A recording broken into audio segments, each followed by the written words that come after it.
Hello everyone, welcome to TasteMakers Talks. We will be talking about successful brands and entrepreneurs in the green food industry. As sustainable practices shape the future of our food sector, today we are exploring inspiring stories in this field. If you want to learn more about sustainability, please join us. Hope this conversation inspires you to think differently. So today we are excited to introduce our guest, Niels Peter Pretzmann from Farmers Circle and Senatorių Pasažas in the field of organic farming with a strong passion and for the environment and for the community. Welcome, Niels. We are really excited to have you here. Yeah. How are you doing, first of all? Good? I'm well, doing very well, yeah. It's soon Christmas, so it's soon time to relax a little bit. Yes, and you have a very beautiful place and all the Christmas vibe, we can feel it actually. It's, in fact, one of our bigger success stories is the Christmas tree.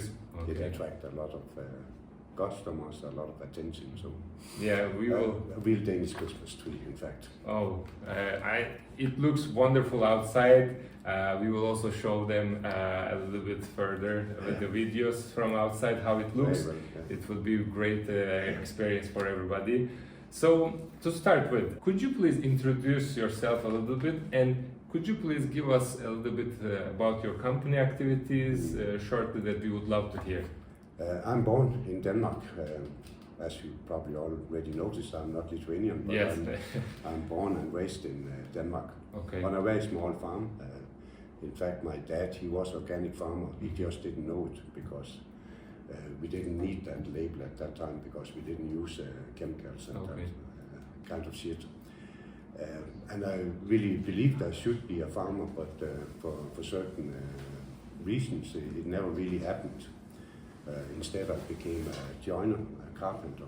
So I spent probably around 30 years in working with wood, which also is related Yes. to sustainability, Yeah. especially nowadays. So 20 of those years I were making windows, wood windows and doors, and in fact we have those products installed in the farm and also in the Senatorių Pasažas. But I don't think that's what you want to hear about. You probably want to hear a little bit more about our food adventure, I guess, yeah. So it was in fact a little bit by accident I came back to farming and food business. Okay. Besides what we are doing with farming and hospitality, we also invest in property. So 9 years ago, we acquired a property where it was in fact already prepared for restaurant. So I thought, why not? Let's try to be in the restaurant business. And then I teamed up with a chef, and we were running that restaurant for a couple of years. And that's where I started to wonder why nobody really had any, let's say, passion or interest about where are things coming from. Okay. Nobody was thinking about organic products. There was very, very little interest about where things are coming from, Yeah. which were quite opposite from where I came from Denmark, because the organic wave was already strong, and a lot of the restaurants, they were really careful with where they acquired their products. At that time, a lot of the restaurants already helped small farmers, you know. That was also a way to strengthen the farming business. Yeah. Then you decided to go into the So that's how it came, and then later on we expanded with this place. We acquired it probably now 7 years ago, and then we spent a couple of years with refurbishing the place, bringing it back to what it was many years ago. Now it looks more like it did in 1750. Yeah. But before it was different, ruined yes, mostly from the Soviet people. that period. Yeah. And then I thought now it's time to start to produce ourselves. And we acquired the farm more or less at the same time. So happy days in 2020, we opened the farm. Okay. We opened this place, but then came COVID. Oh. So our timing was terrible. In fact, 2 months after we opened, we had to close down again, more or less. We had 60 people already working here, because every single outlet in the Passage we are running ourselves, mostly to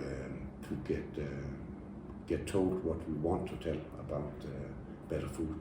Yeah. Because that's somehow the core of it, better food, more healthy food, more sustainable food and more local food. That's what it's all about, both places, the farm and this place. Okay. Then we had to find a solution on what to do, because I knew if we let people go, it would be very, very difficult to start all over again.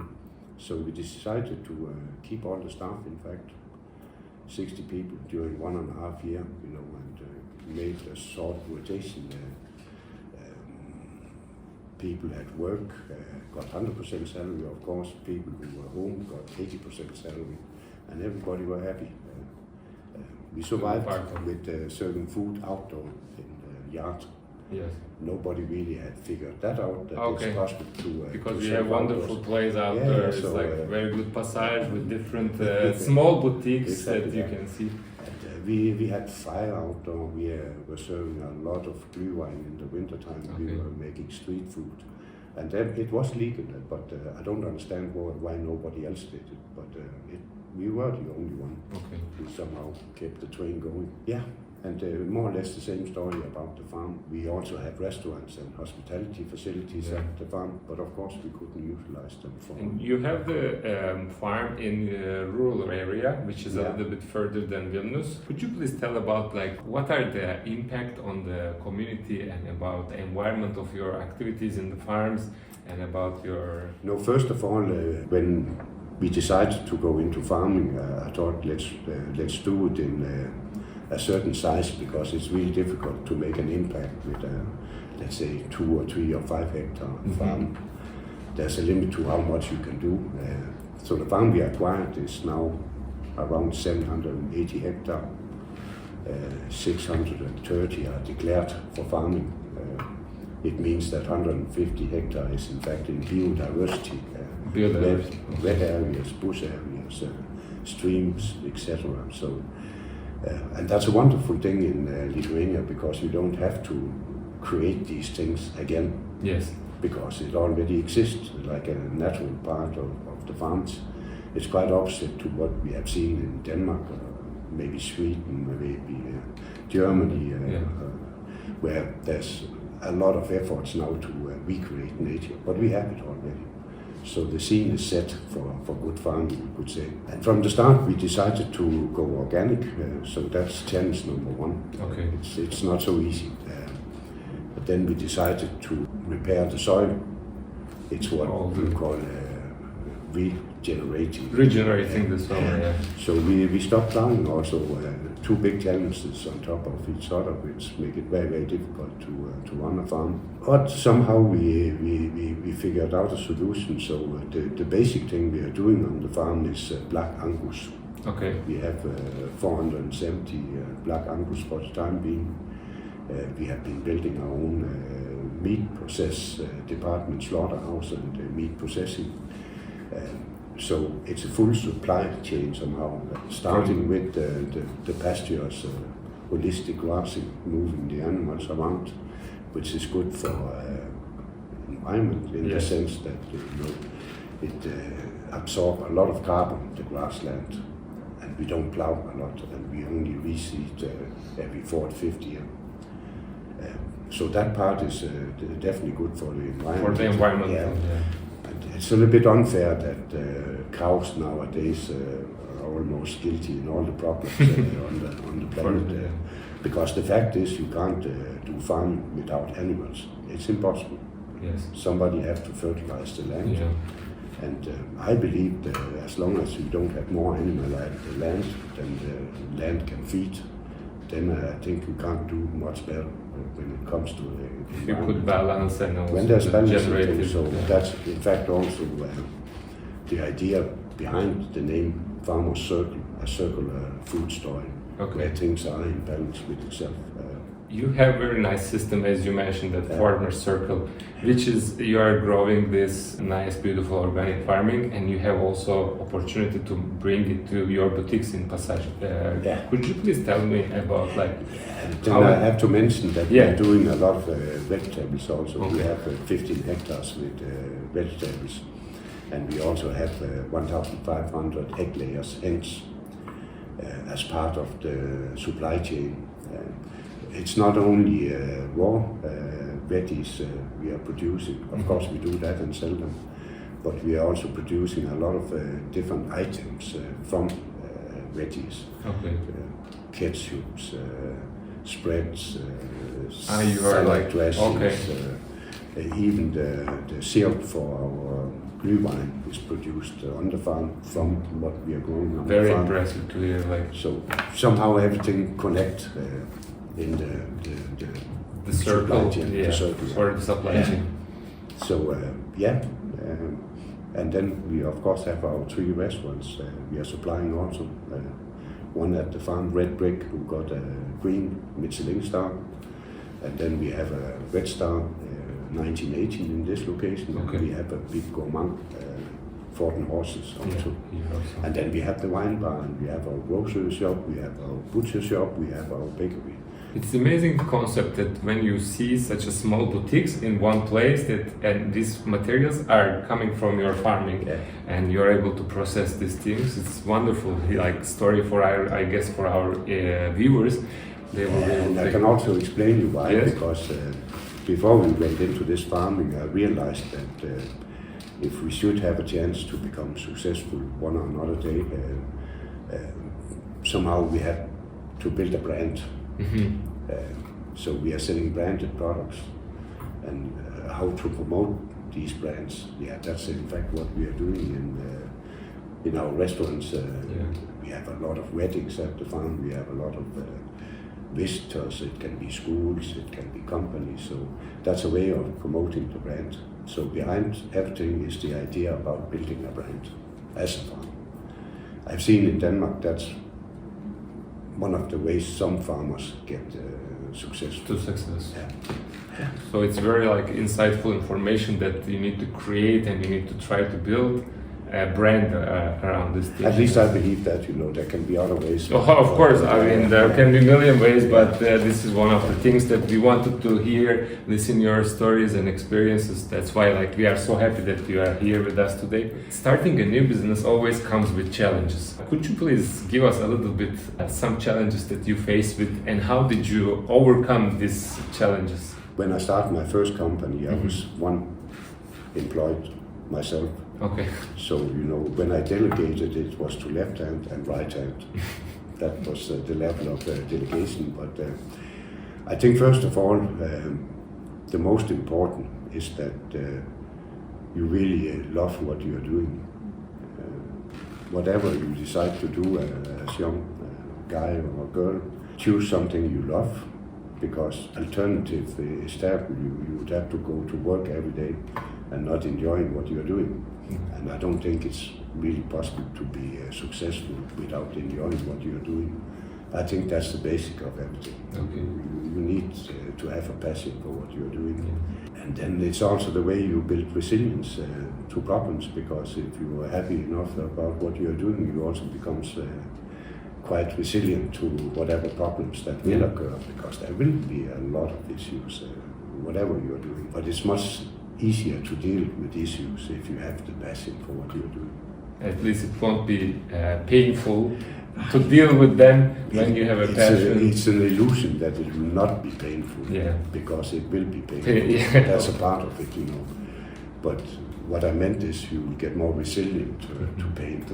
Yeah. There's only 2 motivation factors in this world: pleasure and pain. And definitely you will have both of them full speed, whatever you start to do.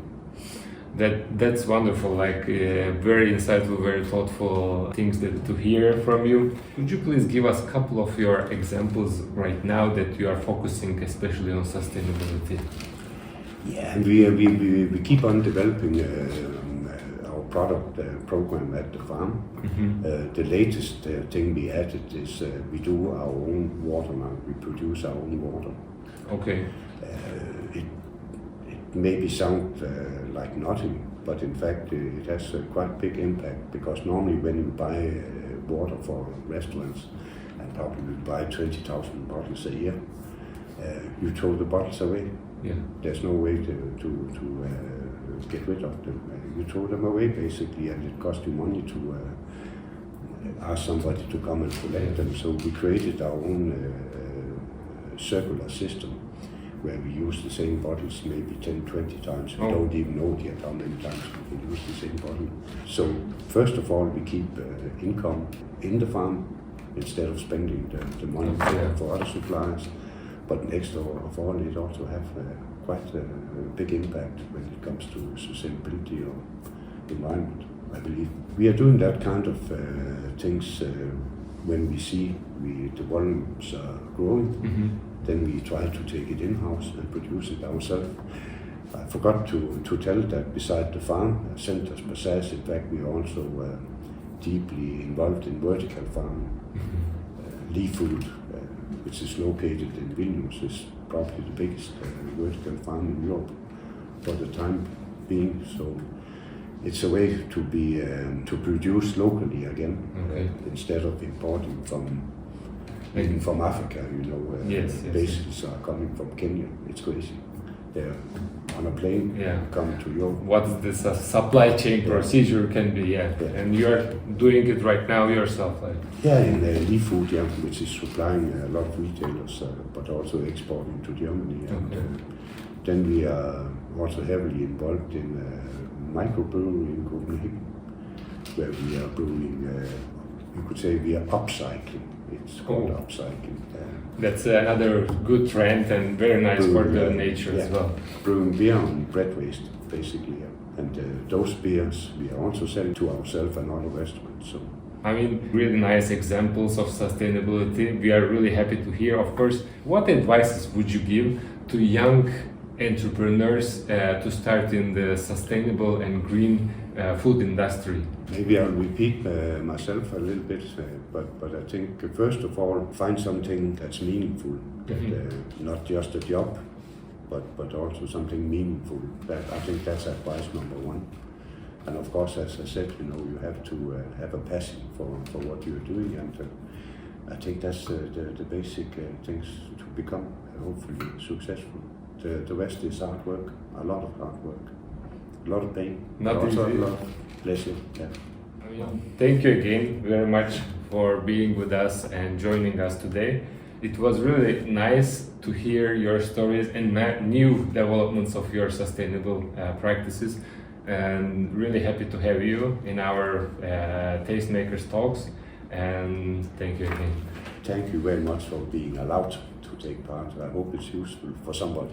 What an incredible story and insightful thoughts, it's insightful information we get for today from Niels, and I hope this conversation was inspirable for you. Also, they consider how you can also make a difference in the world of sustainable entrepreneurship. So TasteMakers Talks series will continue. Stay tuned, and thank you for watching.